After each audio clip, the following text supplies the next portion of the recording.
ఒక మనిషి ఎదుగుదలకు రోల్ మోడల్ దాని ప్రాధాన్యత ఏంటి సార్? ఇది చాలా పెట్టెడ్ క్వశ్చన్, చాలా యూజ్ఫుల్. ఎలాగంటే యద్భావం తద్భవతి అంట. అంటే నీ మనసు అంటయ్యా, నీ మైండ్, నువ్వు ఏవి ఆలోచిస్తూ ఉంటే అదే అవుతుంది. స్వామి వివేకానంద ఒక కోట్ చెప్తాడు దీనికి. నేను ఒక చిన్న స్టోరీ చెప్పి అప్పుడు ఆయన కొటేషన్ చెప్తాను, మీకు చాలా అర్థమైతే. అప్పుడు ఒక రాజుగారికి ఒక కొడుకు పుడతాడు. వాడు పెరుగుతుంటాడు, కానీ చాలా బక్కీగా ఉంటాడు. అన్నాళ్ళకి 15 కోర్సు 16, 17, 18 ఏళ్ళు వచ్చేస్తాయి. కానీ కాళ్ళన్నీ సన్నగా, చేతులన్నీ బక్కీగా, బాగా ఎముకలు గూడు సన్నగా ఉంటాడు. ఎంతోమంది డాక్టర్లు చూపిస్తాడు, ఎంతోమందికి చేస్తాడు, ఎన్నో మందులు వాడతాడు, కానీ ఎక్కడ ఫలితం ఉపయోగించబడదు. ఫలితం రాకపోతే అంటే దిగులు వేసుకుంటాడు రాజుగారు కూడా. ఎక్కడెక్కడి నుంచి పిలిపిస్తుంటాడు, కానీ ఒకసారి ఆ ఊరికి ఒక సాధువు వస్తాడు, ఆ రాజ్యానికి. ఆయనకి బాగా గమనించే శక్తి ఎక్కువ. ఆయనకి నిశ్చిత పరిశీలన అంట మనం.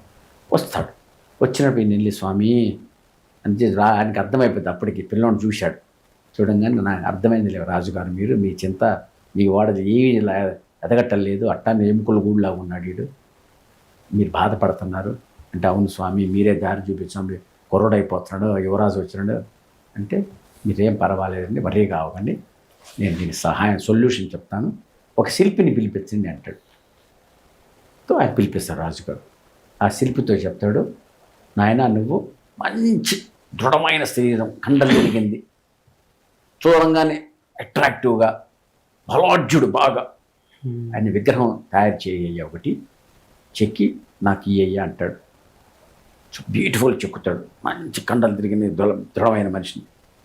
చూడంగానే అబ్బాయి ఎంత అట్రాక్టివ్గా ఉన్నా అనిపిస్తుంది. ఆ విగ్రహాన్ని తీసుకెళ్ళి రాజుగారికి చెప్పి, రాజుగారు ఈ విగ్రహాన్ని యువరాజు ఉన్న మందిరంలో పెట్టండి, ఆయన ఎదురుగా.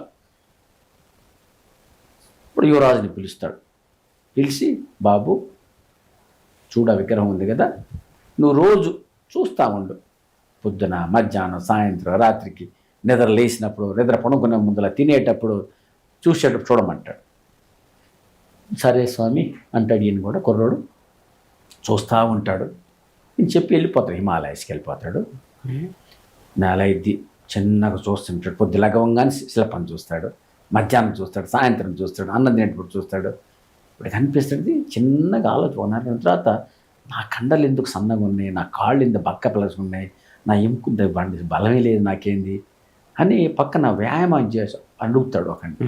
సరే కండలు అవ్వాలంటే ఎట్లా కావాలి, రోజు విగ్రహం చూస్తున్నాడు కదా, నేను అలా తయారు కావాలి, ఏం చేయాలి, ఏ వ్యాయామాలు చేయాలి, ఏమేమి తినాలి,